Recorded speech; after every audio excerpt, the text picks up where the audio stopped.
Good morning, students. This is a lecture for BA Part 2 English Literature students. We will be talking about yet another literary term, symbol, in this lecture. The word symbol derives from the Greek symbolion, symbolon, meaning token or watchword. There are two words which make this word symbolon. The word syn means together and bellow means I throw or put. In this manner, when we try to derive the meaning of these two words together, the sense evolution of these two words in Greek may be derived from throwing things together.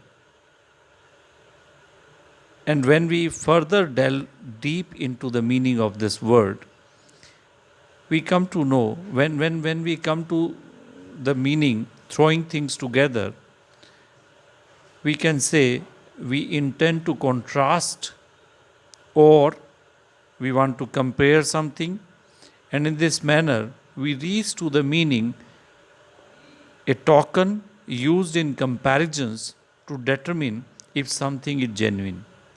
Hence we can say symbol means, in simple words, outward sign of something.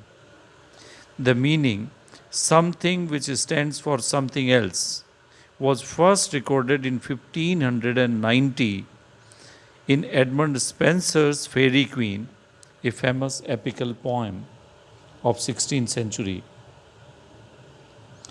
In the book Signs and Symbols, it is stated that a symbol is a visual image or sign representing an idea, a deeper indicator of universal truth. If we try to define in simple words, a symbol is a literary device that contains several layers of meaning, often concealed at first sight, and is representative of several other aspects, concepts, or traits than those that are visible in the literal translation alone. Symbol is using an object or action that means something more than its literal meaning.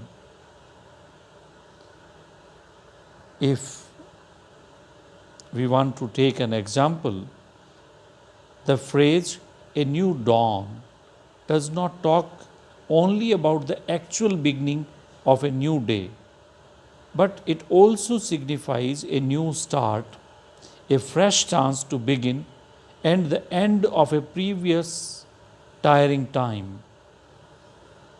So I think the meaning of symbol is quite clear by this example. Thank you. That's all for today.